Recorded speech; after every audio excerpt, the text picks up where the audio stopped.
let's do this. Wow.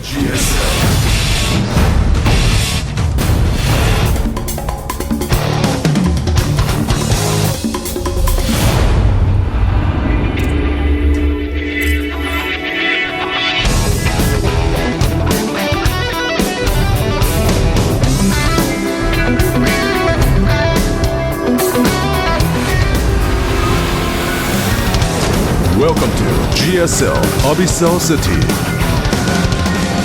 What badass intros. I know, I'm so impressed. By the way, that little intro with the players reminds me of like Venture Brothers or something. All right, in the upper left, winning game number 1 and defending that cheese, we have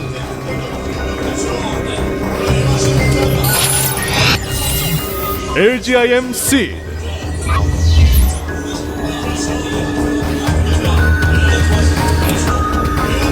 And in the opposite corner, we have the underdog here. Is he going to stick to his normal style or is he going to mix it up? We'll see soon. His ideas.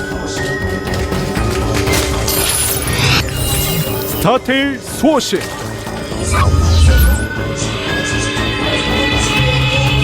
The biggest battle cruiser ever known to man has been crashed in the top left of this map. Oh my god, that's sick.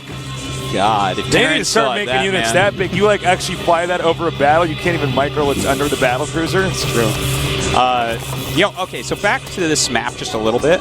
With all these high grounds in the center with ramps, that makes it so that army positioning is so important because the ramp makes not just high ground, but also like a choke point for units to go through. And that makes it like really cool to watch players that are very good at unit movements dictate how battles go. Like, if you're trying to move over the high ground and they make an arc under the ramp at the bottom, you're not going down that ramp. So they can hold you up there and stuff. So I'm really excited to see how this map plays out. I hope that it has some pretty decent balance overall. Makes it really easy to place the Nexus on this map, as you can see. Never going to misplace that, man. Yeah, I guess not. That's pretty funny. If we get a player who misplaces that. Do you want to block a hatchery? Make sure your pylon's within the circle. All right, so we got him walling in over here. And a little bit of stats for you here at the bottom of our screen. Yeah, by the way, SuHoSin, really quick pool here. So we are going to see a full wall by seed, it looks like. Getting a lot of lings out right away. Well, Artosis, yes. How many days do we have off GSL? Dude, we weren't here the entire last month. Yeah. That was crazy. We went to Australia. We went to loved Germany. the Australians. We loved the Germans, too. That was fun. Yeah. We got tricked into thinking the drop bears are real. They probably are real. They're probably real. Yeah. And Tasteless actually dated Alf Stewart's daughter. I did. Brought her out a couple times, and he didn't have a problem with it because that's how cool Tasteless is. Yeah, you know, parents love me, man. Oh, absolutely. Even Alf Stewart. So, wow. Well, I guess Seed's chances are pretty good based off that stat at the bottom of our screen. And I'm like just looking at this map. I actually wish I had a preview screen like you. It's really cool, man. It's really the cool. setup of this map. And I how it's love the gonna work out. watchtowers and everything. This is one of these maps where the watchtowers can see each other, right? Yeah. Actually, wait a minute. Actually, I don't think that's true. Now that I say No, that. they just barely can't see each other. That's right. So that's actually a big factor. Is, you know, can you see a guy at the watchtower from the other watchtower? Makes for some interesting little games you can go on early on. Apparently, they aren't quite as good as lighthouses or something. The flying shark, man. Look at that thing's mining over here. That's pretty cool too. What resource is he mining? That's what I want to know. What units can you make with that? You'd think that thing would be full by now. Yeah, I know.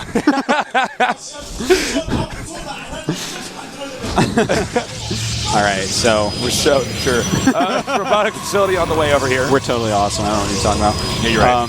All right, I'm excited to see what Seed wants to do with this robo. Is he going to do like an immortal sentry push? I don't think so. This map, I'm looking at it. It doesn't feel like a map that I want to see that on. I think he's just going to...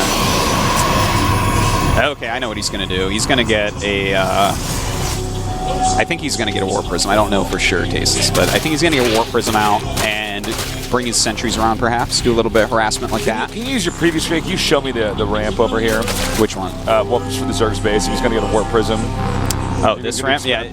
I don't know if this is the most effective map. He might do the drop into the mineral line. Yeah, that's what I was thinking. Because if you look at where the mineral line is, this is a pretty easy angle to come in from to actually to drop into the main base sentries. But we'll see what he makes. Getting an observer first. And he's actually going up to 3 gates.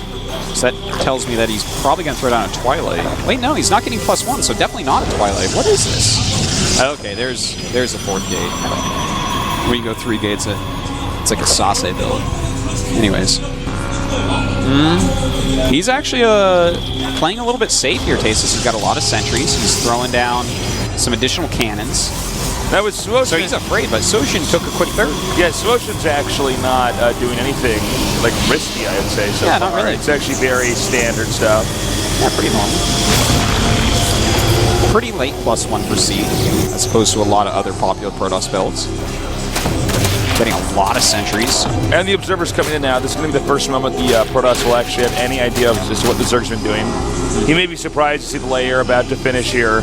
You know, that macro hatch finishing, and, you know, the sheer multitude of drones right now. And, in fact, no cheesy play at all. No, none whatsoever so far. This is just pretty standard, pretty cool by SuHoSin. Ooh, I love that he's getting 1-1 for Lings right now instead of any Roach upgrades. Yeah. That's really cool to see. Now, is the Roach Warren, he did get a Roach Warren. Yeah. My eyes are making this up, right? Yeah. Is the Roach Warren there just like for aesthetics to throw the other guy off and then thinking, oh, Roach blade, maybe I want more stalkers? He's getting Roach speed too. As I said that, I take it back. Yeah. Well, you know, the melee upgrades in a lot of ways are more useful in a later game, whereas that +1 Roach attack is really useful during the first rush. But SuHoSin's switching over into Mass Ling right now, which can really slow down someone attacking you with a bunch of sentries. But based upon what I'm seeing from Seed, it really looks like an expansion build. He's only got 1 Immortal. You know, his army isn't that big. He doesn't really have that many gates either. Infestor Pit coming down here, and we're seeing a lot more Lings just continue to spill out here. Still 22 more on the way. Is this some kind of a timing? He's making a lot of units. 1-1's about to finish. It seems like these upgrades are somewhat synced up, you know? You know, this is... Seed's play is actually confusing me more than SuHoSin's. You know, SuHoSin, he's like, all right, I want a ton of units here, and why not? Making a lot of Roaches now, even. But right now, Seed, like, he's actually been sitting on 5 gates for a long time. He hasn't been really heavy on Immortals. He's only got 2. He is getting a Warp Prism, though, as well as Blink and +2 attack. So it looks like he's going to try to push. I guess so. This is... Well, I mean, with the Blink halfway done, and then maybe... And the Warp Prism timed up, and we don't The see... +2 wasn't timed well, though, so I felt like this was supposed to be an expansion build, but I don't know. We'll see. He might just be playing, like, a really safe expansion build. But with that Warp Prism, I mean, that can only mean one thing. All right, well, Zerg's continuing to get more upgrades. Burrow now on the way. The Warp Prism's out. And we see the probe over here waiting for this creep to dissipate. Oh, so he is going to go ahead and expand. Okay, okay, this is making a little bit more sense now. And he picks up 4 Stalkers, a patented Seed move. He loves those 4 Stalkers. When you drop them out, they can one-shot a drone. They pick out creep tumors really quickly. They you know, with pick Blink, off a queen. With Blink done too, they're actually even better. Oh, yeah. That's true. They can actually do a lot. They can venture away from this thing and then move back and get in. It's really hard to actually kill them without Infestors, but Infestors are going to pop out pretty soon. We don't have really any defense in this expansion. All right. He's actually going for 2 sides. sides. Forced to cancel, cancel, cancel, cancel. Not canceled. Whoa. Big blunder by Seed. That's true. That was definitely that actually could be one of the things that's going to cost you the game. Picking off a few as they run away, but you know, he got rid of the pylons even. So pretty good play by SuHoSin here. During this, he's taken a 4th base. SuHoSin looks absolutely great. Yeah, he does. Seed not even spending his money that well. Oh, watch this, Tasis. We're about to have this Warp Prism drop, but there is an Infestor pretty nearby if he brings it back. Looks like he will just have to pick up, though. He's going to have to evacuate out of there ASAP. I don't know, man. Seed might not be able to win this. I mean, there's a lot of creep on the map. Look, if you look at the supplies, their Zerg's almost maxed out. Protoss is struggling to get that 3rd base completed. You know what I feel like this is, Tasis? Is the overcompensation you were talking about earlier. Yeah. Where it's like, well, he's afraid of SuHoSin. We've seen him cross every T, dot every I. A really safety play while he gets ready for a 3rd base. So, I mean, that's kind of played against him because SuHoSin's played more economy openings. Look at those fishies. Little fishies. Oh, they're so cute. Nemo somewhere there. Okay, we have a huge attack into the natural as well as the third base. Oh, whoa. I can't even tell if this is an interception or not. No, he did force field himself sort of out of that. Now, I'm surprised to see SuHoSin hitting the front still right now. Yeah, I'm surprised he did it to a flame. Boards, but I don't know what the utility of that is. It's not upgrading. Yeah. Considering how many units you lost. Seed closed the supply gap to within 10 from that attack, so that attack by SuHoSin, I would say, not really the best. Seed's still trying to do a little bit of harassment, even though Infestors are out. Pretty brave. We're going to have the Spire finishing pretty quickly here as well. And right now, a lot of movement here on the map from SuHoSin. You know, actually, yeah, and grabbing that Forge was pretty okay because SuHoSin almost has that 2-2 done.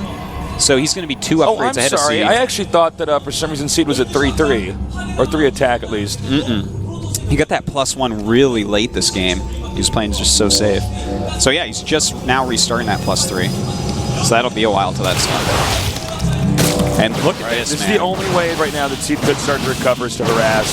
Do you feel like when people do this, they should actually warp in Zealots?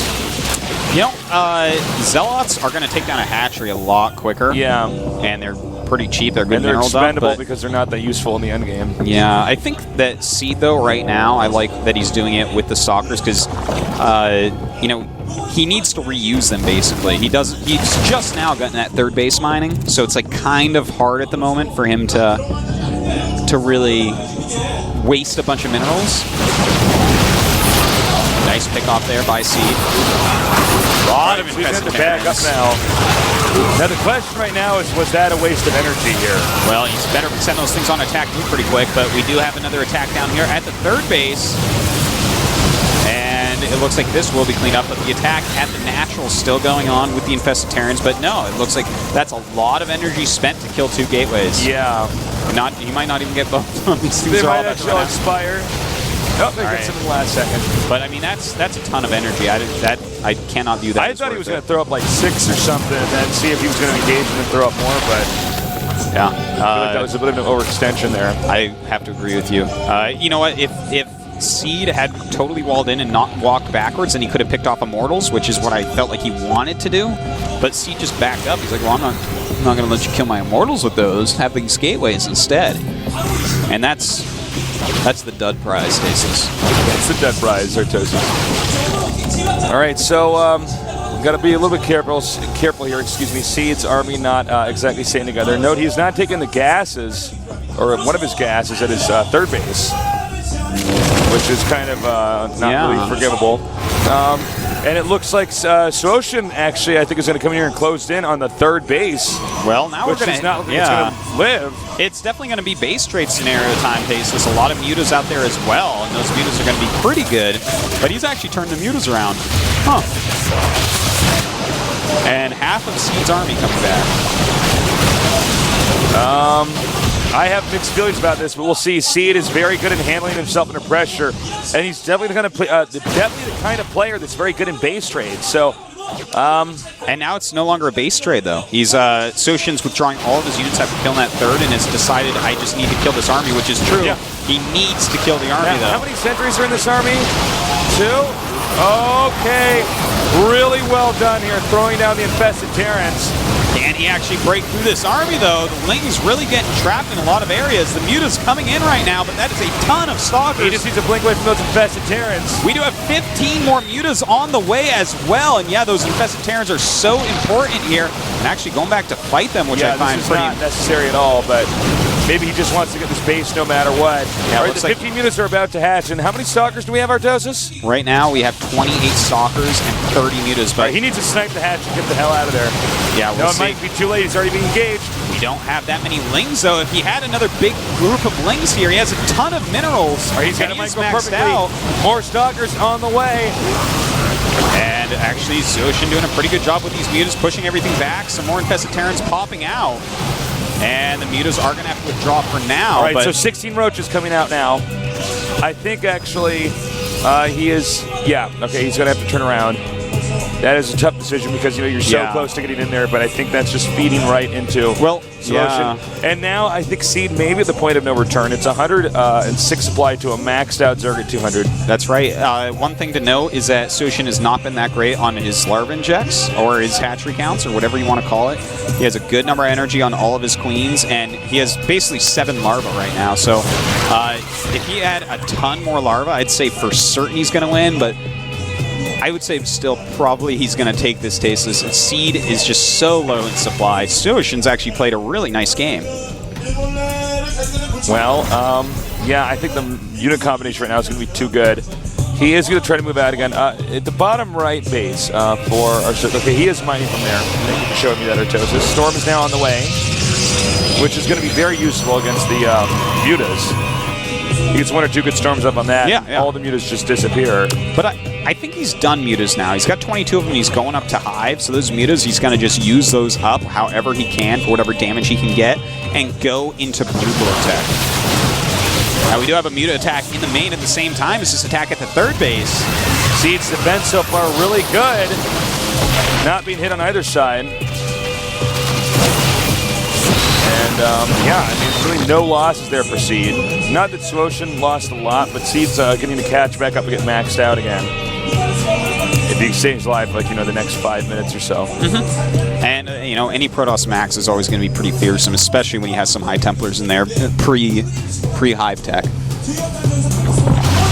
All right, so we have drops on the way for SuHoSin. His Hive just finished up. The Psystorm just about to finish as well. Just so you know, it is going to be hard for either player to get an additional base after this point in time. Zerg's taking top center. After that, there's really nowhere else for Zerg to go. Yeah, he's going to get away on his Here we go, here we go, here we go! We also have mutas in the main. Oh my god, just units everywhere right now for SuHoSin. Attacking multiple fronts. Can Seed hold on anywhere? I think that might be too much. I think it might Unless be. Unless we're missing something here in the observing. Well, the amount of damage he just keeps doing to Seed over and over. Seed cannot get that critical mass where he can actually just become really cost efficient. It's just not happening for him. Just then, chrono boosting 2 unpowered warp gates there. I think this should be GG here. This base is the only way that he can get an income. You can see Zerg's upgrading everything Hive tech. And, I mean, that should be it. Seed isn't mining, man. I mean, SuHoSin can make anything and finish this game off, and this is really impressive. Well, SuHoSin's showing us that he can play a standard game and do just fine. Yeah, and he brings his own flair, his own style to it. He went massling for a long time, attacked a lot of areas, switched up his tech, took a bunch of bases. He's playing his own style, but with macro in it. And it looks like even the last second, this hat is going to be saved in GG. Wow. Damn. That was, again, very solid play there from SuHoSin. He said he's very cheesy. Apparently, he can beat Seed in a standard macro game. Yeah. Now, in fairness, though, it looks like Seed over-defended. He did. And that's why we had such a hard time calling the build in the beginning, because it was like all safety. It was weird. It was 5 gates, 2 cannons, late +1 for extra sentries. It was weird. He was getting ready for some crazy all-in, and instead SuHoSin went macro style with a lot of upgrades. You know what it looked like Seed was doing? It just looked like it was a 2-base timing. And it almost was, except for he never attacked with it. Yeah. It was like a 2-base defending. He didn't that he would eventually survive and then go out and kill him. So, I mean, that's what can happen, man. I used to play with this in StarCraft 1, a good practice partner and friend of mine. His ID was Darky, a Peruvian I know Darky used to play against and he was so cheesy. Yeah, he was. And I used to joke with him when he actually went macro games. I'm like, the cheesiest thing you can do is macro, because people are just going into it with a mindset that, there's like a DT drop coming or, something crazy, some crazy all-in. And that's what just happened to Seed. Like, every game SuHoSin's showed us for quite some time has basically been some weird, crazy, off-the-wall style. This one was pretty normal. Pretty normal. Well, I do still think Seed's probably going to win this. Yeah, but you got to give him the edge. I'm more than happy to be wrong. I mean, SuHoSin played very well in that game. Well, all right, Artosis, let's pretend that you're SuHoSin, you're in his shoes. What do? Do you go for, an all-in again? Do you go for standard play? Well, it's Daybreak. God, that's a hard question, Yeah. Faceless. That is a hard question. I think that you go for an all-in. Think so? Yeah. What kind of all in? Oh, man. It's it's hard to Do say. you go for like the 6 Seed's bull or playing something so safe. and just try to get him to that one base play Yeah, I don't. game? It's a hard question, Faceless. I'd say 6 bull, but 6 bull? I don't know. Maybe. I mean, we'll see. All right, guys, we're here in Seoul, Korea. We're back, and we have the toughest season of GSL in code history. And we're only here in game set number 1 between Seed and